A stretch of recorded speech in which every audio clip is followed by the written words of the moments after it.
Everyone, how are you all? Today's topic is histopathology of gallbladder and pancreas, and I'm Dr. Fatma Arshad. We will first of all we will start with anatomy and bit histology of pancreas and gallbladder, the normal anatomy and normal histology, so that if when we goes towards the histopathology, then you may understand that what is the pathology in this histology. Okay. Then the gallbladder diseases and the histopathology and pancreatic abnormalities and histopathology. So gall bladder anatomy में आप लोगों ने देख लिया होगा, पढ़ लिया होगा पूरे मॉड्यूल में, लेकिन हम थोड़ा सा रिव्यू कर लेते हैं. Behind liver gall bladder small एक ऑर्गन है जो प्रेजेंट होता है. आई नीड टू एडमिट, अच्छा, जो इसमें प्रेजेंट होता है. और इसकी जो है एनाटमिकल लोकेशन ये है कि behind liver in the right hypochondrium, or besides second part of and first part of duodenum, stomach is also touching it from left side. So ये इसकी anatomical location है. ठीक है. pancreas भी यहाँ पे present है. यहाँ पे gallbladder और pancreas की basically दोनों की anatomy हम यहाँ पे देख लेते हैं कि उसके front पे फिर stomach है और गॉल ब्लैडर से एक सिस्टिक डक्ट निकलती है जो गॉल ब्लैडर से बाइल जूस लेके जा रही है और इसको ज्वाइन करती है लिवर से आने वाली हेपेटिक डक्ट्स एक कॉमन बाइल डक्ट बनके, और ये सेकंड पार्ट ऑफ ड्यूटेनम में एंटर हो जाती है थ्रू एम्पुला या पेपुला ऑफ वाटर. किसी बुक में इसको एम्पुला बोलते हैं, किसी बुक में इसको पेपुला वर्ड यूज किया हुआ होता है, जिसको कॉमन पैंक्रियाटिक डक्ट भी ज्वाइन कर रही होती है. ठीक है. लेयर्स इसकी अगर हम बाहर से अंदर की तरफ जाएं तो आउटर लेयर इज सिरोजा, फिर फाइब्रस टिश्यू आता है, मस्कुलरिस आता है, लेमिना प्रोप्रिया, और लेमिना प्रोप्रिया पे बेस करती है एपिथेलियम. एपिथेलियम कौन सी है? Gall bladder. गॉल ब्लैडर की एपिथेलियम अगर हम इसकी हिस्टोलॉजी देखें, सिंपल कॉलमनर एपिथेलियम है. नॉर्मल चीज़ या नॉर्मल आप स्ट्रक्चर्स देख लेंगे तो आप लोगों को फिर एबनॉर्मेलिटी समझने में आसानी हो जाएगी. इन जो है वो पेपलीज से फॉर्म हो रहे हैं इसके, म्यूसिनस वो इसकी लेयर है, और ये इसके नीचे है फाइब्रोब्लास्ट. एंड पेपलीज के जो स्ट्रक्चर फॉर्म कर रहे हैं सिंपल कॉलमनर के नीचे, वो है फाइब्रोब्लास्ट. कैपलरीज ये जो सर्कल सर्कल से आ रही हैं, किसी किसी में प्रोमिनेंट इनके रेड सा वो आ रहा है.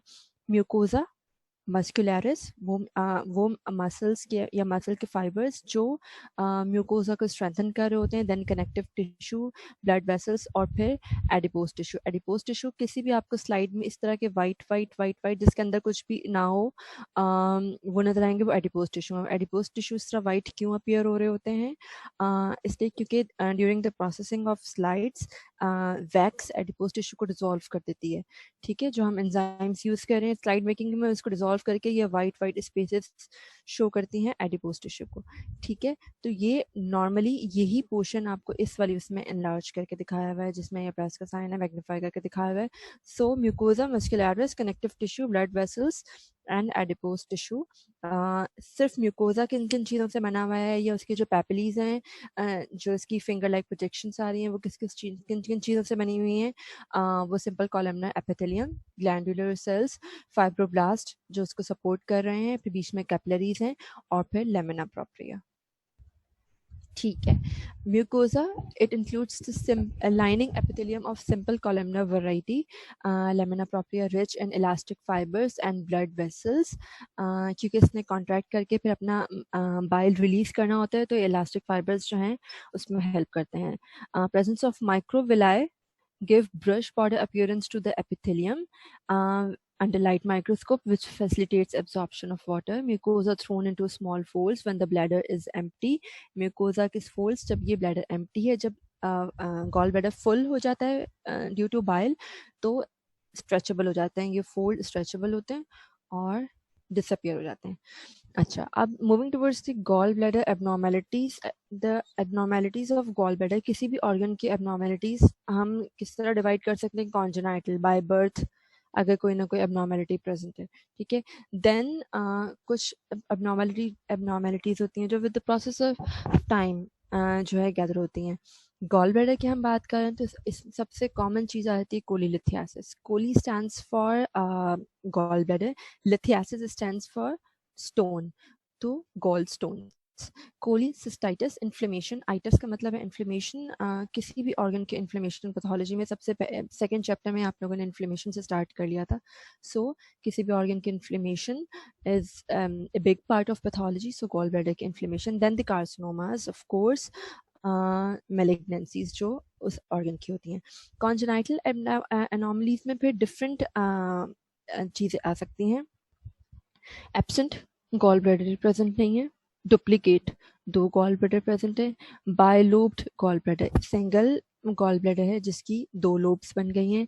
Aberrant location, aberrant location means के एग्जैक्टली पीछे प्रेजेंट नहीं है लिवर के, साइट इसकी कहीं चेंज हो गई है। फिर उस हिसाब से डिफरेंट जो है वो कॉम्प्लिकेशंस अपीयर हो सकती हैं। कॉम्प्लिकेशंस क्या अपीयर हो सकती हैं कि डक्ट वाया टिंज होकर आ रही है, डक्ट सही तरह नहीं पहुंच रही, डक्ट की ओपनिंग कहीं और हो गई है। तो aberrant location means normal location के अलावा कहीं आसपास कहीं और प्रेजेंट है। फिर है Phrygian cap. Phrygian cap is basically gall bladder अंदर की तरफ, अगर उसका एक पोर्शन अंदर की तरफ धंस जाए तो उसको कहेंगे फ्रिगियन कैप। ठीक है। बाइलरी एट्रीजिया, एट्रीजिया इज नैरोइंग, जो उसकी बाइल डक्ट जा रही है अगर उसकी किसी पॉइंट पे नैरोइंग हो रही है तो ये सारी कॉन्जेनाइटल एनोमलीज में आ रहा है। As a result of fibrosis या किसी और रीजन की वजह से भी एट्रीजिया या नैरोइंग हो सकती है। हम यहाँ पे कॉन्जेनाइटल अनोमलीज की बात कर रहे हैं कि ये सब बाय बर्थ हो सकता है। फिर कोलिडोकल सिस्ट, कुछ किस्म की सिस्ट प्रेजेंट हो सकती हैं। ये सारी अनोमलीज ऐसी हैं जो आगे जाके फर्दर कॉम्प्लिकेशंस को डेवलप कर भी सकती हैं और नहीं भी, साइलेंट भी हो सकती हैं। ठीक है।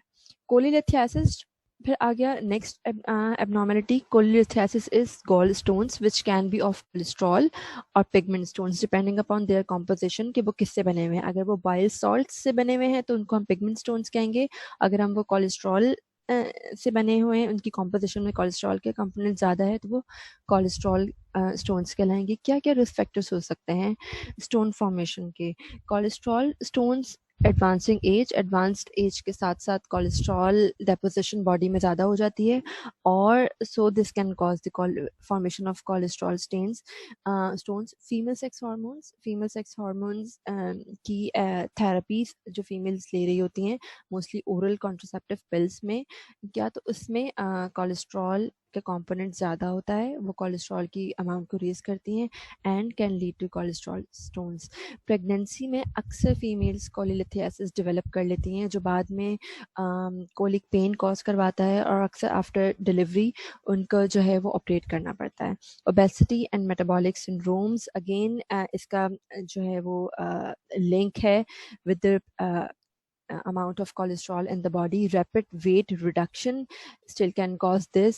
Gallbladder stasis, stasis means इसकी proper contraction नहीं हो रही, किसी भी reason की वजह से उसकी stasis हो रही है तो उसमें चीज़ें accumulate होना शुरू होंगी और accumulation के बाद risk factor है कि gall stones form हो जाए। Inborn disorders of bile acid metabolism, कुछ ऐसे disorders inborn हो सकते हैं metabolic, कि बाइल एसिड की फॉर्मेशन प्रॉपर नहीं हो रही, उसमें कुछ चीज़ें जो एब्जॉर्ब होनी है वो कम हो रही हैं। वाटर अगर रिलीज होना है या सिक्रीट होना है या एब्जॉर्ब होना है तो एक्सेसिव अगर एब्जॉर्प्शन हो रही है वाटर की, then it can lead to bile acid metabolic disturbances. और अगर बहुत ज़्यादा कंसनट्रेटेड हो गया बाइल तो it can lead to formation of gall stones. Hyperlipidemia syndromes, again hyperlipidemia can lead to increased cholesterol levels in the body. Then pigment stones. Pigment stones basically are due to accumulation of bile pigments. अब bile pigments हमें पता है कि bilirubin levels के साथ इसका हमने conjugated और unconjugated, तो chronic hemolytic syndromes, chronic hemolysis में क्या हो रहा है, chronically अगर body में red blood cells destruct हो रहे हैं तो क्रॉनिकली अगर बॉडी में रेड सेल्स डिस्ट्रक्ट हो रहे हैं तो रेड सेल्स की डिस्ट्रक्शन से हीमोग्लोबिन रिलीज होता है। हीमोग्लोबिन से फर्दर जो है उसकी डिग्रेडेशन में बिलिरुबिन बनता है और bilirubin can again lead to conjugated bilirubin and conjugated bilirubin depending upon liver का फंक्शन कैसा है वो उसको कॉन्जुगेट कर रहा है और फिर वो बाइल के थ्रू रिलीज हो रहा है। तो अगर इसकी एक्सेसिव फॉर्मेशन ऑफ बिलिरुबिन हो रहा है it can lead to pigment stones. Then again, biliary infection can lead to stasis, infection can lead to hemolysis और further बहुत सारी चीज़ें। Gastrointestinal disorders, ऐसे disorders जिनकी वजह से again कुछ ना कुछ ऐसे फॉर्मेशन हो रही है कि बाइल एक्यूमुलेट हो रहा है that can lead to pigment stones. वो डिसऑर्डर्स कौन कौन सकते हैं? इलियल डिजीज, ऐसी डिजीज जिसने इलियम को इन्वॉल्व किया है, इलियल रिसेक्शन और bypass, cystic fibrosis with pancreatic insufficiency, इन सब कंडीशंस में जो है वो अगेन पिगमेंट स्टोन फॉर्मेशन हो सकती है। These were the risk factors for gallstones, both cholesterol and pigment stones. Cholesterol stones, supersaturation of bile with cholesterol की वजह से हो सकते हैं, hypomotility of the gallbladder की वजह से हो सकते हैं, gallbladder के stasis, दूसरी वर्ड्स में हम कह सकते हैं एक्सेलरेटेड कोलेस्ट्रॉल क्रिस्टल न्यूक्लिएशन, किसी वजह से कोलेस्ट्रॉल जो है उसकी न्यूक्लिएशन हो रही है, वो डिपॉजिट हो रहा है डिसॉल्व होने की वजह से, कुछ कॉम्पोजिशन में ऐसी चेंजेस आ गई हैं। Hyper secretion of mucus in the gall bladder which traps the nucleated. अब ये एक्सेलरेटेड कोलेस्ट्रॉल क्रिस्टल न्यूक्लिएशन कैसे हो सकती है? हो सकता है कि हाइपर सिक्रीशन ऑफ म्यूकस हो रही है किसी भी इरिटेशन की वजह से। ये म्यूकस क्या कराएगा? ट्रैप करेगा न्यूक्लिएटेड क्रिस्टल्स को, leading to accretion of more cholesterol and the appearance of macroscopic stones. These are the cholesterol stones जो एक गॉल ब्लैडर के डिसेक्शन के बाद उसको ओपन करके दिखाए गए हैं। देन द पिगमेंट स्टोन्स का पिगमेंट देख लें, ओपेक स्टोन्स होते हैं। जो कोलेस्ट्रॉल स्टोन्स होते हैं वो किसी हद तक ट्रांसल्यूसेंट होते हैं। पिगमेंट स्टोन्स चूँकि इसमें पिगमेंट जमा हो चुका होता है तो इसलिए इनका नाम है भी डार्क कलर के और पिगमेंट स्टोन्स कहा जाता है। मिक्सचर होते हैं इनसॉल्युबल कैल्शियम सॉल्ट्स के, अनकॉन्जुगेटेड बिलिरुबिन के, along with inorganic calcium salts. ये सारे एक दूसरे के साथ मिलके स्टोन फॉर्मेशन करा देते हैं। अगेन क्रॉनिक हेमोलिटिक एनीमियाज जिसमें मुसलसल रेड ब्लड सेल्स का हेमोलिसिस हो रहा है, बिलिरुबिन रिलीज हो रहा है, बिलिरुबिन की फर्दर प्रोसेसिंग और मेटाबॉलिज्म में जो है वो अनकॉन्जुगेटेड और कॉन्जुगेटेड बिलिरुबिन बन रहा है। सिवियर इलियल डिसफंक्शन और बाईपास, अगर इलियल का डिसफंक्शन है या बाईपास है तो फिर भी ऐसा हो सकता है। Contamination of the biliary tree किसी भी वजह से, like most common organisms involved are E coli, ascaris या फिर लिवर फ्लूक।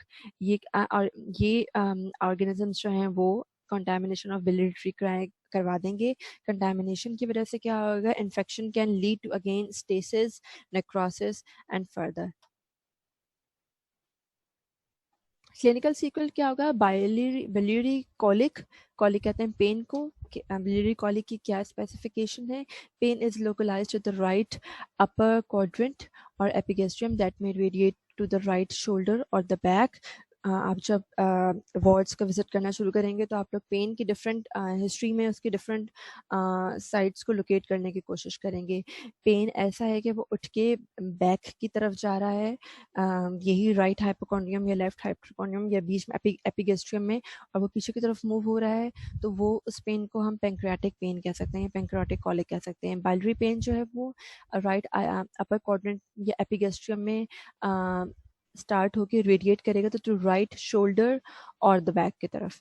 एम्पाइमा हो सकता है पस। इसके सीक्वल क्या क्या हो सकते हैं? अगेन गॉल स्टोन्स फॉर्म हो गए तो एम्पाइमा, पस फॉर्मेशन, परफोरेशन हो सकती है। स्टोन्स जो हैं वो अगर उन्होंने एक्सेसिव फुल कर दिया है गॉल ब्लैडर को या पॉइंटेड हैं तो वो परफोरेट करवा सकते हैं। फिस्टुला फॉर्मेशन हो सकती है।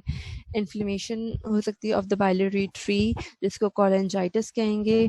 ऑब्स्ट्रक्टिव कोलेस्टेसिस एंड पैंक्रेटाइटिस हो सकता है अगर यही स्टोन्स जाके डक्ट में स्टक हो गए और डक्ट में किसी ऐसे पॉइंट पे स्टक हो गए जहाँ से कॉमन पैंक्रियाटिक डक्ट भी आ रही थी तो फिर पैंक्रियाटाइटिस भी हो सकता है।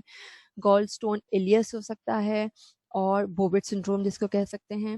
गॉल ब्लैडर कार्सिनोमा हो सकता है which is again, gall bladder carcinoma कैसे होगा कि presence of gall stones can lead to inflammation or which can lead to acute or chronic inflammation जिसको हम cholecystitis कह रहे हैं, and chronic cholecystitis is a big cause of bladder carcinoma. Cholecystitis. Cholecystitis is gallbladder inflammation, which can be acute, which can be chronic, or acute superimposed on chronic. Chronic चल रहा है at the background पे मुसलसल gallbladder की chronic inflammation चल रही है, लेकिन उसके ऊपर supervene acute inflammations भी हो सकते हैं. Acute cholecystitis can be further divided into acute calculus cholecystitis or acute acalculous. Calculus means due to stone or without stone. Mucosal phospholipases क्या करेंगे? Luminal lecithin को toxic lysolecithins में secrete कर देते हैं. अब lecithins क्या होते हैं? Lecithins ऐसे थिकनिंग मटेरियल जो मायोनीज में, क्रीम्स में एक थिकनिंग मटेरियल यूज हो रहा है, ये हमारी डाइट में है. म्यूकोजल फॉस्फोलाइपेजेस क्या करते हैं? लेसिथिन को टॉक्सिक लाइसोलेसिथिन्स में कन्वर्ट कर देंगे. ये किस केस में होगा? अगर स्टोन्स की वजह से एक्सेसिव स्टोन्स ने डक्ट को ब्लॉक कर दिया है और गॉल बाइल जूस जो है वो एक्सेसिव स्टे है उसका गॉल ब्लैडर में. एक्सेसिव स्टे की वजह से म्यूकोजल पॉलीफॉस्फोलाइपेजेस को टाइम मिल जाएगा कि वो लाइसोलेसिथिन्स को लाइसोलेसिथिन्स में चेंज कर दें, which will disturb the glycoprotein mucus layer. जो म्यूकस लेयर है उसको डिस्टर्ब करेगा. Detergent action of the bile salts on mucosa disturb हो जाएगा.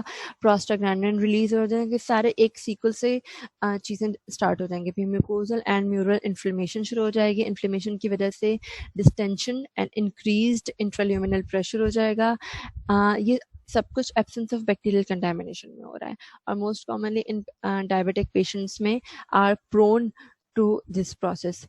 एक्यूट कैलकुलस इसका नाम इसलिए क्योंकि किसी न किसी स्टोन की वजह से बाइल का स्टेसिस हुआ और बाइल के एक्स्ट्रा स्टेसिस से अगर वो सिक्रीट नहीं हो रहा, इलियम में सेकेंड पार्ट ऑफ ड्यूडेनम में रिलीज नहीं हो रहा, तो ल्यूमिनल लेसिथिन्स जो हैं वो उनकी कन्वर्जन रहती है लाइसोलेसिथिन्स में. और कौन कर रहा है? म्यूकोजल फॉस्फोलाइपेजेस को इतना टाइम मिल जाता है कि वो उसको इसमें चेंज कर दें और ये टॉक्सिक होते हैं, ये गॉल ब्लैडर की वॉल को डैमेज कर रहे हैं, इन्फ्लेमेशन करवा देंगे.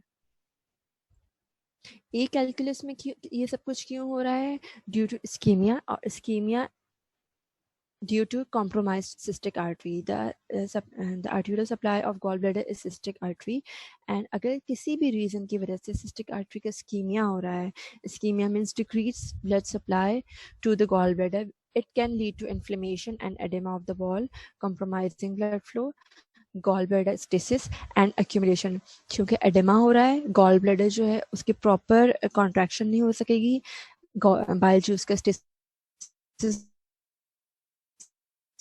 हो जाएगा, accumulation of cholesterol because of accumulation or stasis. viscous bile हो जाएगा क्योंकि bile acid gallbladder में present है. with the passage of time उसमें से water absorb होता जा रहा है और वो viscous bile की formation करता जाएगा. cystic ducts obstruction in the absence of stone. तो इतना viscous हो जाएगा कि proper इतना विस्कस हो जाएगा कि वो प्रॉपर जो है फ्लो नहीं कर पाएगा. तो इस केस में ए कैलकुलस है, किसी स्टोन ने उसकी वो नहीं करवाई थी, एबनॉर्मल मैकेनिज्म्स जो पीछे रन कर रहे थे उसकी वजह से इसका स्टेसिस हो रहा है. रिस्क फैक्टर्स क्या है? Sepsis with hypotension and multi system organ failure. अगर हाइपोटेंशन हो गया है, मल्टी सिस्टम ऑर्गन फेलियर हो गया है, सेप्सिस में it can lead to decrease blood supply to the gall bladder. अक्सर सेप्सिस वगैरह में बॉडी की कोशिश होती है कि हम जो है मल्टी ऑर्गन फेलियर हो रहा होता है, the blood flow is tend to divert towards the major organs of the body like brain, kidneys, heart. इनकी तरफ ब्लड सप्लाई ज़्यादा हो जाती है और बाकी सिस्टम्स की तरफ कम हो जाती है और सबसे ज़्यादा अफेक्टेड पोर्शन जो है वो जीआईटी होता है. इम्यूनोसप्रेशन, किसी भी वजह से इम्यूनोसप्रेशन हो रही है तो फिर these mechanisms can run. Major trauma और बर्न्स में ऐसा हो सकता है कि इन्फ्लेमेशन हो रही है, डायबिटीज़ मेलाइटिस अगेन और इन्फेक्शंस. acute cholecystitis हमने देख लिया कि ये स्टोन्स की वजह से भी हो सकता है और बगैर स्टोन्स की भी हो सकता है. हो क्या रहा है actually, enlarge tense bright red और ब्लॉची सा गॉल ब्लैडर हो जाएगा इन सम केसेस। जबकि अगर हेमरेजेस स्टार्ट हो गए हैं सबसिरोजल तो ग्रीन ब्लैक डिस्कलरेशन भी हो सकती है। फिब्रिनस एक्सुडेट रिलीज होना शुरू हो जाएगा। ये डक्ट्स के बीच में आप फिब्रिनस एक्सुडेट देख रहे होंगे, ये जो जमा हो रहा है। Gall bladder empyema different presentation हो सकती हैं। हो सकता है क्लियर पस अगर एक्यूमुलेट हो रही है तो उसको गॉल ब्लैडर एम्पाइमा कह देंगे। गैंग्रेनस कॉलिसिस्टाइटिस इन केस ऑफ अगर इस्कीमिया हो गया, इस्कीमिया के बाद ब्लड सप्लाई बिल्कुल नहीं हो रही तो गैंग्रीन फॉर्मेशन हो जाएगी, इसको कहेंगे gangrenous cholecystitis. Acute emphysematous cholecystitis. Emphysematous means accumulation of extra accumulation of gas या bubbles like formation। जब सुपरइम्पोज्ड इन्फेक्शन शुरू हो जाएगी due to gas forming microorganisms, this can lead to acute emphysematous cholecystitis. Then comes the chronic cholecystitis. Chronic cholecystitis is a sequel of acute cholecystitis. Smooth glistening किस्म to dull bye सबसिरोजल fibrosis की वजह से दोनों appearances हो सकती हैं। हो सकता है स्मूथ या ग्लिस्टनिंग किस्म का हमें गॉल ब्लैडर मिल रहा हो या डल अपीयरेंस आ रही हो। ये है ग्रॉस अपीयरेंस जो आप सर्जरी के बाद गॉल ब्लैडर रिमूव करके अगर हम इसको विजुअलाइज कर रहे हैं तो इसकी ये दोनों अपीयरेंस हो सकती हैं। या फिर फाइब्रस एडहेशंस भी हो सकती हैं अगर ये सीक्वल है क्रॉनिक अक्यूट कोलिसिस्टाइटिस का। Acute cholecystitis leaded to chronic cholecystitis. और हमें पता है chronic inflammation can lead to fibrous adhesions, can lead to sclerosis, can lead to fibrous band formation, extra sclerosis, और ये सारी चीज़ें क्रॉनिक इन्फ्लेमेशन में हमें नजर आती हैं। Thicken wall with opaque grey white appearances, wall thick हो जाएगी परमानेंटली। माइल्ड कंडीशंस में हमें जो है वो स्कैटर्ड लिम्फोसाइट्स नजर आएंगे। अच्छा, क्रॉनिक में मैं सेल मेंशन करना भूल गई, लेकिन as we all know chronic inflammation में न्यूट्रोफिल्स एक्यूमुलेट होते हैं, जबकि सॉरी एक्यूट इन्फ्लेमेशन में न्यूट्रोफिल्स एक्यूमुलेट होते हैं। क्रॉनिक कोलिसिस्टाइटिस अगर माइल्ड है तो इसमें स्कैटर्ड लिम्फोसाइट्स, प्लाज्मा सेल्स और मैक्रोफेजेस हमें नजर आएंगे। जबकि अगर एडवांस हो गया है तो सब एपिथेलियल या सब सिरोजल, एपिथेलियल जो म्यूकोजा है या सब सिरोजल जो सबसे आउटर लेयर है उसमें हमें फाइब्रोसिस नजर आ जाएगा या मोनोन्यूक्लियर सेल्स की इन्फिल्ट्रेशन नजर आएगी। Nuclear cells are monocytes. Reactive proliferation of the mucosa and fusion of mucosal folds, जो हमने म्यूकोजल फोल्ड्स देखे थे ऐसे ऐसे ऐसे ऐसे करके उनकी आपस में फ्यूजन हो जाएगी। फ्यूजन की वजह से क्या होगा, अगर आगे मैंने पिक डाली है तो हम इसको हाँ अपीयरेंस देख लेते हैं फिर, ठीक है। फिर इसके अलावा एस्कॉफ साइनसेस बन सकते हैं, मैंने शायद इसकी भी पिक डाली हो, हाँ ठीक है। पोर्सलिन गॉल ब्लैडर हो सकता है अगर डिस्ट्रॉफिक कैल्सिफिकेशन होती है। Calcification plus normal tissue plus calcification plus normal tissue ये एक पोर्सलिन लाइक अपीयरेंस दे देगा, यानी कि मार्बल लाइक लुक दे देगा गॉल ब्लैडर को। तो हम यहाँ पे अब देख लेते हैं फ्यूजन ऑफ म्यूकोजल फोल्ड्स और रॉकीटेंस की एस्कॉफ साइनसेस। ये सारी कंडीशंस हैं, सारी अपीयरेंसेस जो हैं वो क्रॉनिक कोलिसिस्टाइटिस में आ सकते हैं। अब ये देखें, ये म्यूकोजल फोल्ड्स, यहाँ पे भी एक म्यूकोजल फोल्ड था जो आपस में फ्यूज होके फिर इस तरह की अपीयरेंसेस आ गई हैं, ठीक है। जो नॉर्मल हमने शुरू में स्टार्टिंग में हिस्टोलॉजी देखी थी उसमें प्रॉपर ऐसे ऐसे ऐसे ऐसे फोल्ड्स आ रहे थे। अब यहाँ पे ये फोल्ड्स यहाँ से ज्वाइन होके इस किस्म की इनबेड किस्म की ग्लैंडुलर लाइक अपीयरेंस आ गई है, ठीक है। और ये फ्यूजन और ये सब कुछ are the sequel of chronic. अच्छा, ये एक गॉल ब्लैडर की वॉल थी, ये आप म्यूकोजा के फोल्ड्स दे सकते हैं और इसमें ये आगे साइनस जिसके अंदर म्यूकस फिल हो गया है, ये फॉर्मेशन भी हो सकती है, ठीक है। अगेन क्रॉनिक कोलिसिस्टाइटिस में साइनस फॉर्मेशन भी हो सकती है। अगेन आई विल रिपीट, क्या क्या हो सकता है। स्मूथ सी सरफेस हमें ग्रॉस में नजर आ सकती है, या अगर सिरोजा के नीचे फाइब्रोसिस अपीयर हो गया है तो फिर हमें डल सरफेस भी नजर आ सकती है, हमें एडहेशंस नजर आ सकती हैं, वॉल की थिकनेस नजर आ सकती है, माइल्ड में हमें लिम्फोसाइट्स या प्लाज्मा सेल्स नजर आएंगे, स्टेज में हमें मोनोसाइट्स के लिम्फोल्ड्स जो हमने देख लिया फ्यूजन होगा कि एड हो जाएंगे, बीच में जो है वो ग्लैंडुलर लाइक अपीयरेंसेस आ जाएगी। एशकॉफ साइनसिस बन सकती हो जाए, उसमें म्यूला फिल हो जाए, तो ये एक साइन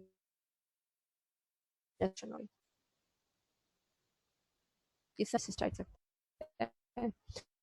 गॉल ब्लैडर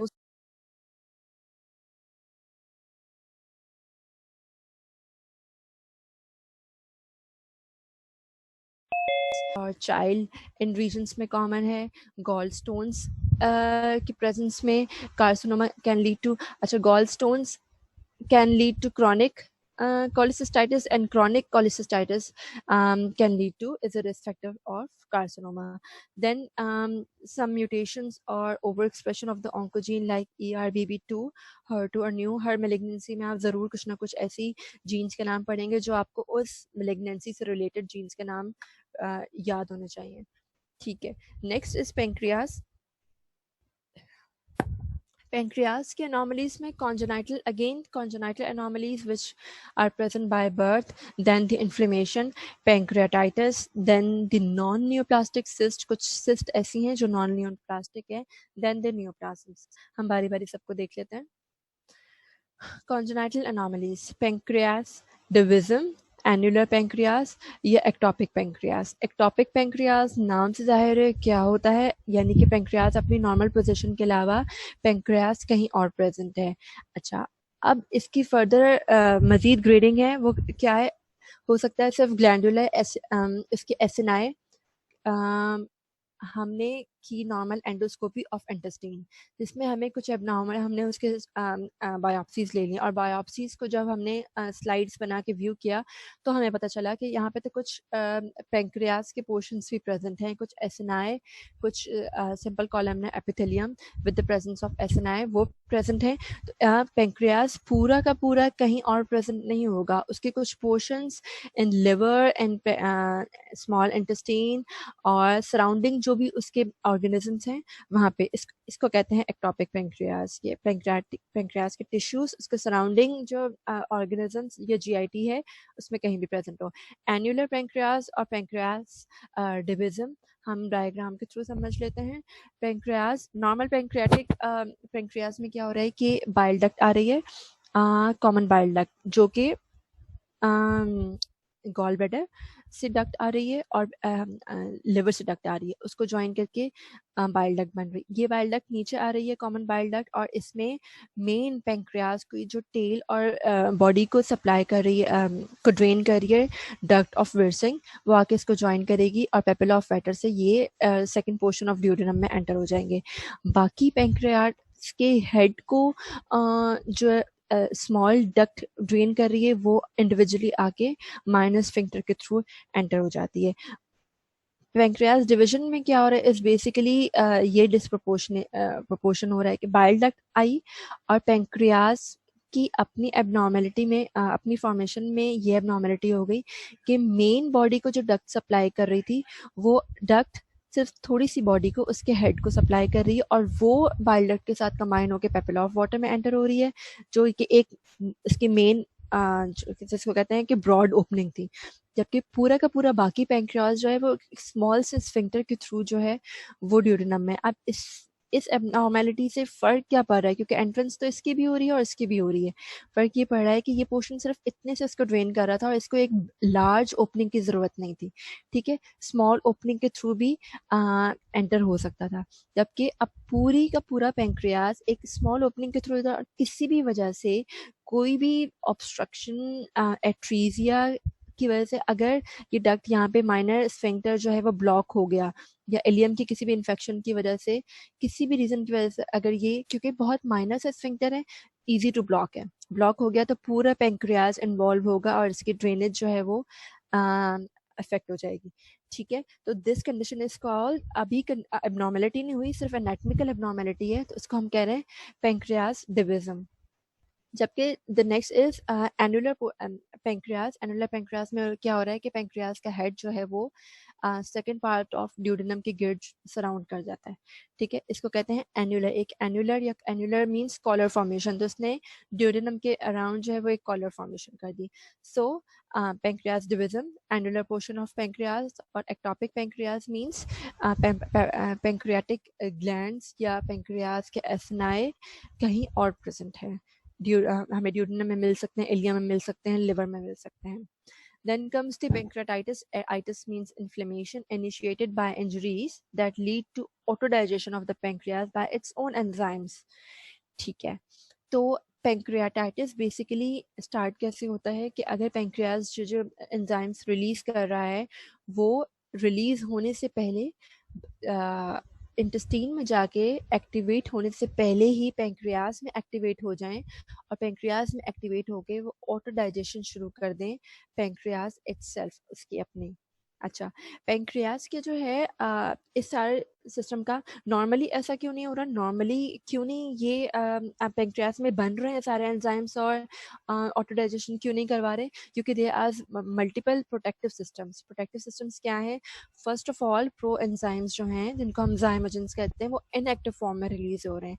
ये एंजाइम्स इनएक्टिव फॉर्म में रिलीज होते हैं और हमेशा इंटेस्टीन में जाके फिर एक्टिव फॉर्म में कन्वर्ट होते हैं due to action of trypsin.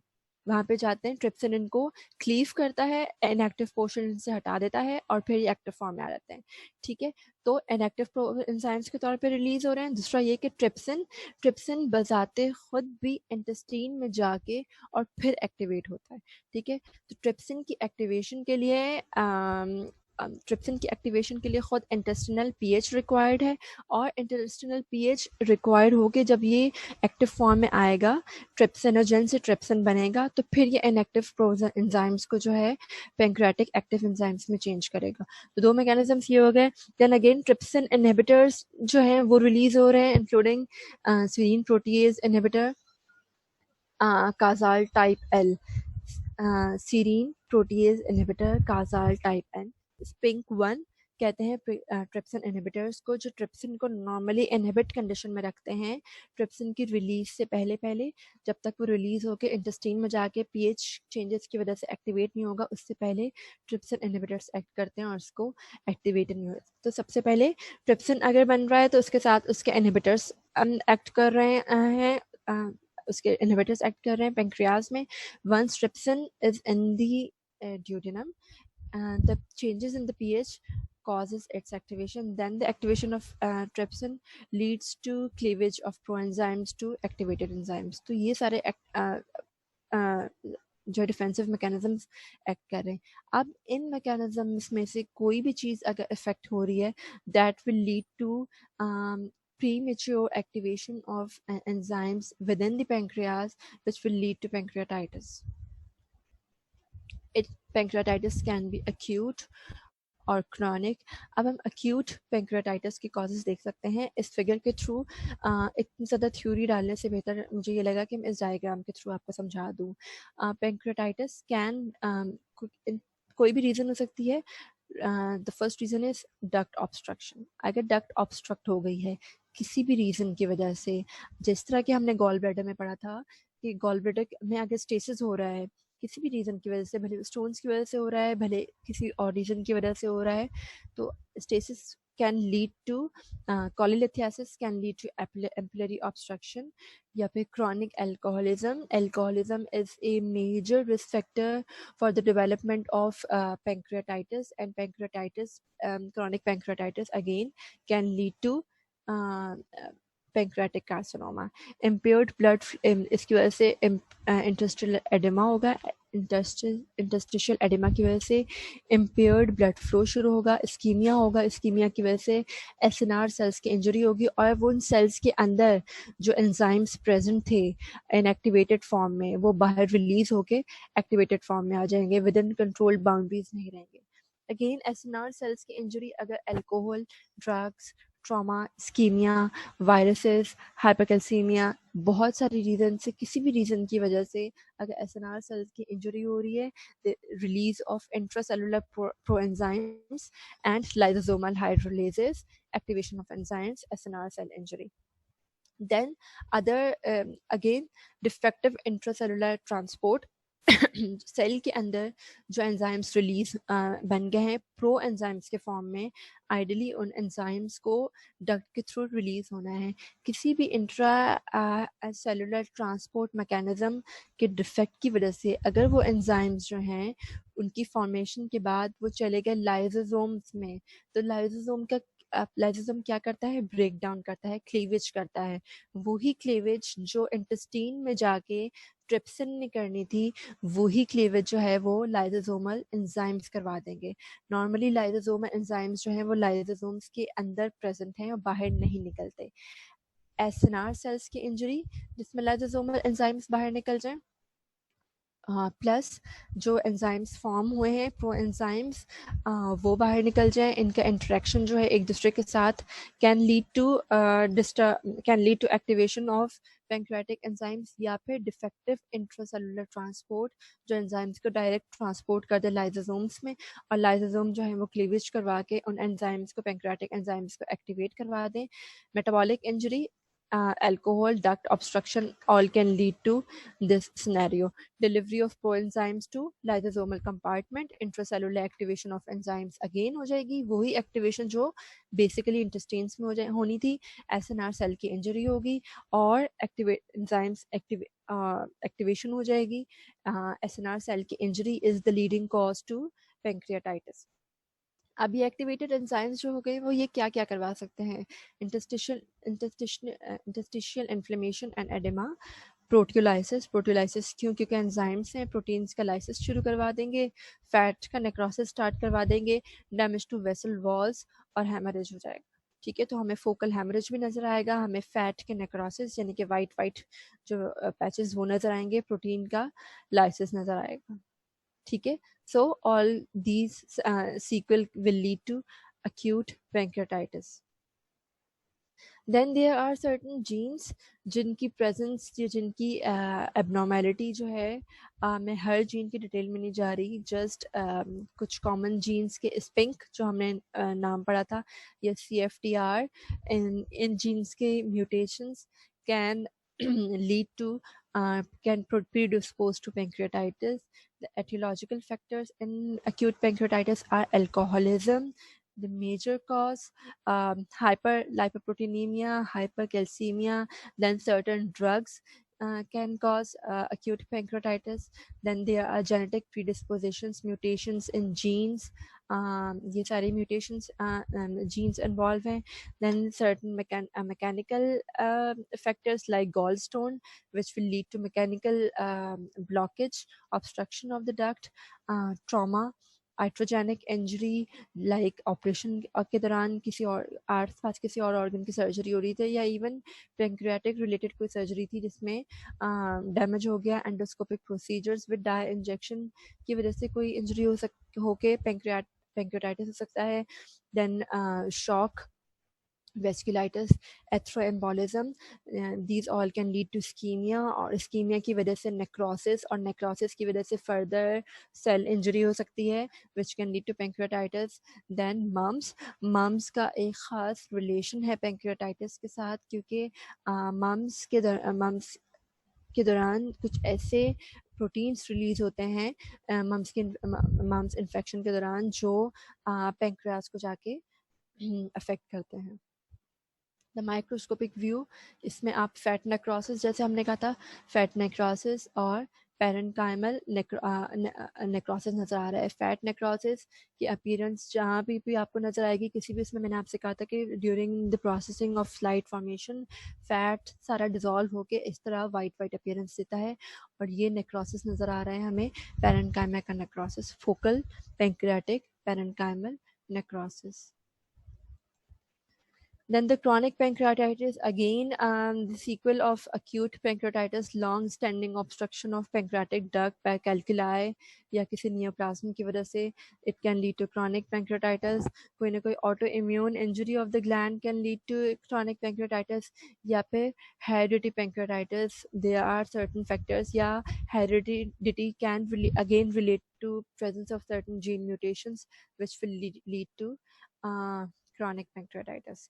Chronic और अक्यूट पैंक्रेटाइटिस में फिर डिफरेंस क्या होगा? अक्यूट पैंक्रेटाइटिस में एक्टिवेशन होती है इन्फ्लेमेटरी मीडिएटर्स की, जिसमें मेनली प्रोटियोलिटिक एंजाइम्स रिलीज हो रहे हैं जो इंजरी करवा रहे हैं एसएनआर सेल्स की और वेस्कुलर इंजरी करवा रहे हैं। This can always resolve resolution of pancreatitis होगा, तो अगेन इट कैन सब कुछ नॉर्मल हो सकता है। जबकि chronic pancreatitis, chronicity always lead to fibrosis, deposition of collagen, deposition of extracellular matrix और ये सब कुछ। तो इसमें बेसिकली जो है वो इन्फ्लेमेशन में ट्यूमर ग्रोथ फैक्टर और platelet growth factor mediators release हो रहे हैं। दीज मीडिएटर्स क्रॉनिक और अक्यूट में मेनली यही डिफरेंस होता है कि क्रॉनिक में ऐसे मीडिएटर्स रिलीज होते हैं which can lead to collagen secretion and extracellular matrix remodeling. तो it can lead to pancreatic fibrosis and SNR cell loss. आप ये देख रहे हैं कि इनका आपस में जंक्शन जो है वो लूज हो गया है। माइक्रोस्कोपिक एग्जामिनेशन पे जो है फिर हमें इस तरह की अपीयरेंस आ जाएगी कि एक्सटेंसिव ये फाइब्रोसिस सारा सराउंड कर लिया है, कुछ एसिनाई रह गए हैं और कुछ डक्ट्स रह गई हैं, प्लस कुछ सिस्ट फॉर्मेशन से भी हो सकती है जिसमें ये म्यूसिन के प्रेजेंट म्यूसिन म्यूसिन जो है वो जमा हो जाएगा उसमें।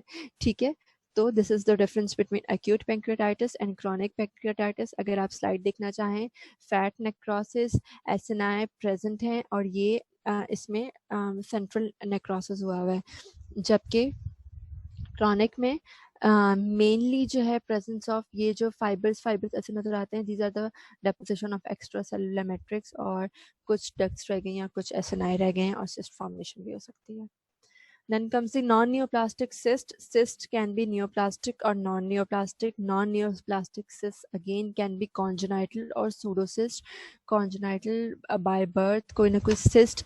Cyst is basically the dilatation, um, um, dilatation of a part of gland या कुछ भी जिसने ज्वाइन करके कुछ ग्लैंड्स ने कुछ ऐसे नए ने आपस में सिस्ट बना दिए, या सूडोसिस्ट आर बेसिकली जिनको कोई प्रॉपर लाइनिंग नहीं है, एपिथेलियल लाइनिंग नहीं है, लेकिन एक गैप सा बन गया है, तो इस वजह से इसको सूडो कहेंगे। Cyst should be surrounded by proper cyst should be surrounded by epithelial lining, but if these are not surrounding by epithelial lining but there is again a swelling or cyst like thing present, we will call it pseudocyst. तो pancreatic सूडोसिस्ट grossly एक cyst हमें नजर आ रही है, जबकि अगर उसको visualise किया तो आप यहाँ पे देख सकते हैं कोई प्रॉपर लाइनिंग प्रेजेंट नहीं है। ठीक है, the cyst lakhs A true epithelial lining, यहाँ पे आपको किसी लाइनिंग को आप अप्रिशिएट नहीं कर सकते। ठीक है, instead is lined by fibrin and granulation tissue. ये जो पिंक पिंक नजर आ रहा है ये आपको ग्रैनुलेशन टिश्यू नजर आ रहा है। ठीक है, again with the deposition of fibrin. Pancreatic neoplasm, cystic neoplasms भी हो सकते हैं और पैंक्रियाटिक कार्सिनोमी भी हो सकता है। मैंने कहा था आपको cyst can be non neoplastic और neoplastic. Thank you. So we will first see the neoplastic cyst. Cystic neoplasms can be of serous cyst adenoma or mucinous cyst adenoma or intraductal papillary mucinous. All can be explained via their name. Serous cyst adenoma में क्या है? cyst formation हो रही है with serous appearance, जो है वो serous like appearance है, clear fluid इनमें present होगा। ठीक है, और सिस्ट फॉर्मेशन हो गई है, प्रॉपर उनकी लाइनिंग है प्रॉपर, ये आप देख सकते हैं कि एपिथेलियम लाइनिंग प्रेजेंट है और इसको कहेंगे हम, लेकिन क्लियर फ्लूइड प्रेजेंट होगा तो इसको कहेंगे सिरस सिस्ट एडिनोमा। इन सिस्ट में क्लियर फ्लूइड प्रेजेंट होगा, ये उसका क्रॉस सेक्शन है। म्यूसिनस में म्यूसिनस सिस्ट नियोप्लाज्म्स में म्यूसिन लाइक एपिथेलियम लाइनिंग है और ये म्यूसिन इस तरह की अपीयरेंस नहीं इसमें दिखा रहे। ये वाला यहाँ से ऐसे क्रॉस सेक्शन दिखाया गया है कि इसमें ये म्यूसिन की उसमें एक्यूमुलेशन होगी। Then intraductal papillary mucinous, intraductal means ducts को इन्वॉल्व कर रहा है, papillary stands for these finger like projections. जैसे आप देखना है यहाँ पे cyst present थी, यहाँ पे cyst present थी, यहाँ पे cyst present नहीं है, like गोल गोल cavities present नहीं है, जबकि finger like projections हैं. इन finger like projections की वजह से इसको नाम दिया जा रहा है papillary. और चूंकि इसमें म्यूसिन accumulate होगा अगेन, ये शायद आप अप्रिशिएट कर पा रहे हो, यहाँ पे म्यूसिन है, ये म्यूसिन है, बाकी ऐसा यहाँ पे इतना प्रोमिनेंट नजर नहीं आ रहा, इसलिए इसको म्यूसिनस अपीयरेंस दिया जा रहा है. जस्ट बिकॉज ऑफ अपीयरेंस और just because of presence of clean और म्यूसिन और फिंगर लाइक प्रोजेक्शंस, इनके नाम दिए गए हैं सिस्टिक न्यूप्लाज्म्स के. Then the pancreatic carcinoma. Pancreatic intraepithelial neoplasia can lead to infiltrating ductal adenocarcinoma of the pancreas. Pancreatic carcinoma is basically जो ducts duct का एडिनोकार्सिनोमा है, उनके ग्लैंड्स का कार्सिनोमा है, उसको हम कहेंगे adenocarcinoma of the pancreas. 60% of the cancer of the pancreas arise in the head of the gland, pancreatic head में. 15% जो है इसकी बॉडी को इन्वॉल्व करते हैं और 5% the tail. 20% of the neoplasms diffusely पूरे ग्लैंड को इन्वॉल्व कर रहे हैं. अच्छा, यहाँ पे लोकेशन इसलिए भी इम्पॉर्टेंट है क्योंकि जो ट्यूमर्स जो है पेंक्रेटिक हेड को इन्वॉल्व कर रहे होंगे, तो वो अल्टीमेटली पेंक्रेटिक हेड के नियर जो है वो डक्ट्स प्रेजेंट है, पेंक्रेटिक डक्ट्स और इलियम. फिर सिम्टम्स जो हैं मोर बहुत जल्दी सिम्टोमेटिक हो जाएंगे वो पेशेंट्स. जबकि कार्सिनोमा ऑफ द बॉडी या टेल के जो है do not impinge on the biliary tract and hence remain silent for long time. हो सकता है पेशेंट में जो है वो एसिम्टोमेटिक रहे क्वाइट लॉन्ग टाइम तक. Risk factors are smoking. Smoking is the biggest risk factor, so as the chronic pancreatitis and diabetes mellitus. 60 to 80 years में कॉमन है, लेकिन it can appear early. Blacks में कॉमन है. Diet rich in fats is again a risk factor, but this is a subtle, मतलब ये इतना important risk factor नहीं है. The most common risk factor is smoking and chronic pancreatitis. 60 to 80 years age कहा गया है, लेकिन मैंने पेशेंट्स जो हैं वो 40s और 50s में भी देखे हैं जिन जो पेंक्रेटाइटिस के साथ अपीयर हुए, और क्लासिकल उनकी यही प्रेजेंटेशन थी कि पेन रह रहा था, हल्का हल्का ऑब्स्ट्रक्टिव जॉन्डिस रह रहा था, वेट लॉस, भूख नहीं लग रही, जनरलाइज्ड वीकनेस हो रही थी, माइग्रेटरी थ्रोम्बोफ्लेबाइटिस, ट्रॉशियो सिंड्रोम स्पेशल मैंने ऑब्जर्व नहीं किया था, हमारे रिलेटिव्स में से ही था. तो इन कंडीशंस की बेसिस पे जो है सिंपल जो है वो टेस्ट करवाते गए. काफ़ी अर्से तक पेशेंट डायग्नोज नहीं हुआ क्योंकि इतने वेग सिम्टम्स थे ये कि पेन हो रहा है और जॉन्डिस हो रहा है. लिवर के टेस्ट करवा लिए, और जो है अल्ट्रासाउंड पे भी इतना पेंक्रेटिक ट्यूमर इतना स्मॉल था कि वो अल्ट्रासाउंड पे ऑब्जर्व नहीं हो रहा हुआ.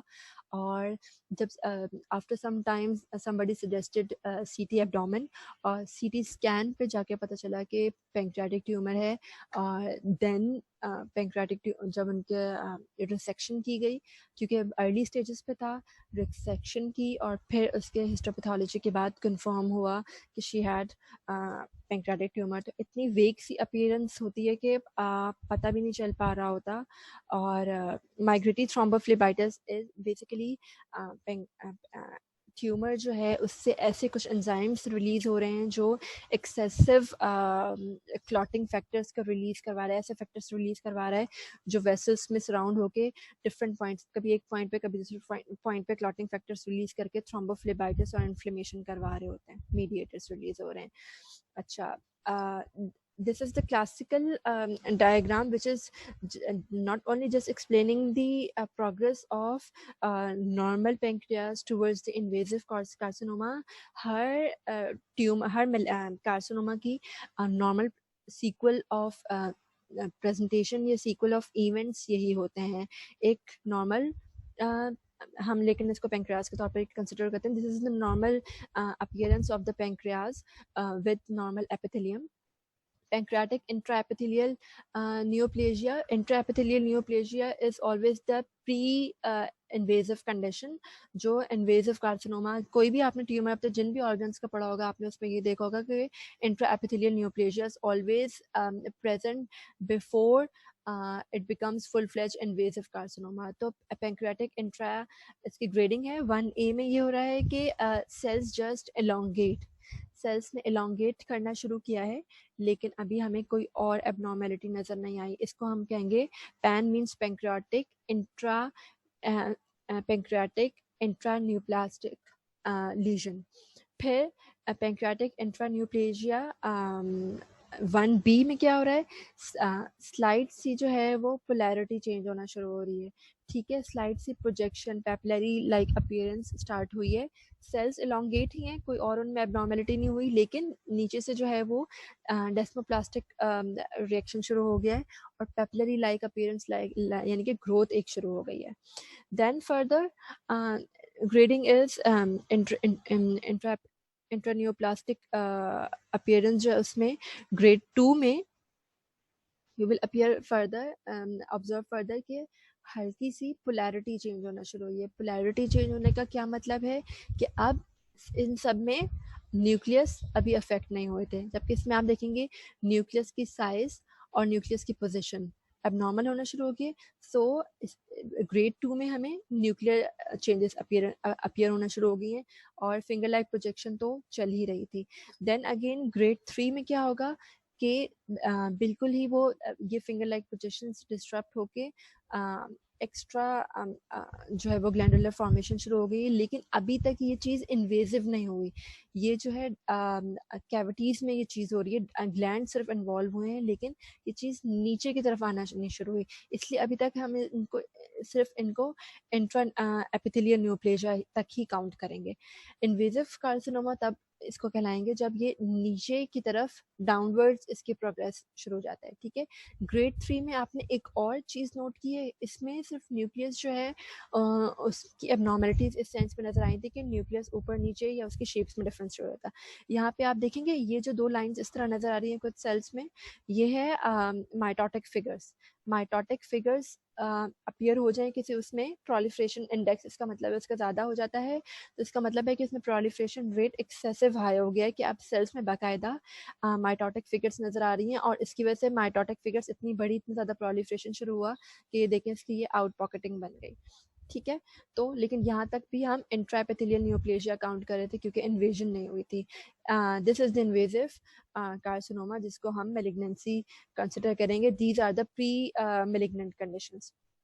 अच्छा, अब ये जो नीचे telomere shortening, activation of KRAS, mutation, inactivation के ये बताया गया है कि डिफरेंट लेवल पे, अगर आप लोगों ने न्यूप्लेजिया का चैप्टर पढ़ा होगा, accumulation of passenger mutations and driver mutations at different times.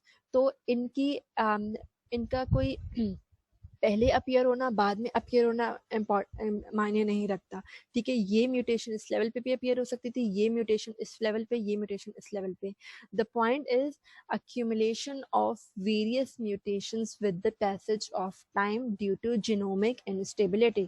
ठीक है, तो with the passage of time different mutations appear होती गई और जो है वो ग्रेडिंग सिवियर से सिवियर होती गई. ठीक है, तो ये एक नॉर्मल सीक्वल है from development of normal to intraepithelial neoplasia to invasive carcinoma. ठीक है, again there are certain oncogenes and there are certain tumor suppressor genes reported in pancreatic carcinoma. Oncogenes are genes जो जिनकी over expression या जिनकी activated mutations can lead to the overworking. Growth factor signal transducer है अगर Keras, तो Keras अगर extra वो हो जाएगा तो एक्स्ट्रा ग्रोथ फैक्टर्स रिलीज हो रहे हैं. एक्स्ट्रा ग्रोथ फैक्टर्स रिलीज होने का मतलब है ग्रोथ अनचेक हो जाएगी. ठीक है, तो ऐसी ऑन्कोजीन्स जिनकी एक्टिवेशन जो है, ऑन्कोजीन्स उनको कहते हैं जिनकी एक्टिवेशन या overexpression can lead to cancer. और ट्यूबर सप्रेसर जीन्स वो हैं जो ट्यूमर्स को जिनको बेसिकली सप्रेस करना उनका फंक्शन होता है, जैसे कि नेगेटिव सेल साइकिल रेगुलेटर. ये सेल साइकिल को एक्स्ट्रा प्रोग्रेस करने से या अनचेक्ड प्रोग्रेस करने को चेक रखता है. अगर इसकी म्यूटेशन ऐसी हुई जिसने इसको इनएक्टिवेट करवा दिया या इसकी अंडर एक्सप्रेशन जो है इस प्रोटीन का can lead to tumour formation. So activation of oncogenes or inactivation of tumor suppressor genes या activating mutations, inactivative mutations, overexpression या under expression of these genes can lead to pancreatic carcinomas. This is the appearance. हमें ये duct अगर आपको लगे appreciate हो रही हो, ये इस जगह पे पेंक्रियाटिक ट्यूमर ने जो है वो डक्ट को भी इन्वॉल्व कर दिया है। अब एक आइडियल पेंक्रियाटिक आप ट्यूमर सोचें जिसमें पेंक्रियाटिक लाइनिंग सोचें जिसमें प्रॉपर लाइनिंग जा रही थी और इस तरह एसएनआई प्रेजेंट होने थे। अब यहाँ पे इस इतना एब्रप्ट ग्रोथ प्लस जो है वो एक्स्ट्रा डेस्मोप्लास्टिक वो शुरू हो गया है कि एसएनआई प्रॉपर प्रेजेंट नहीं है। ये देख रहे हैं आप एसएनआई कुछ एसएनआई प्रेजेंट हैं जबकि कुछ जो हैं बिल्कुल डिस्टर्ब हो गए। तो ये पेंक्रियाटिक कार्सिनोमा है। मुझे कॉल आ रही है ऑपरेटर की। Hello,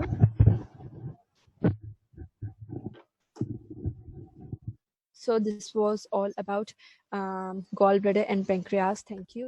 I'm free for the question. I'm ready to take your questions, please.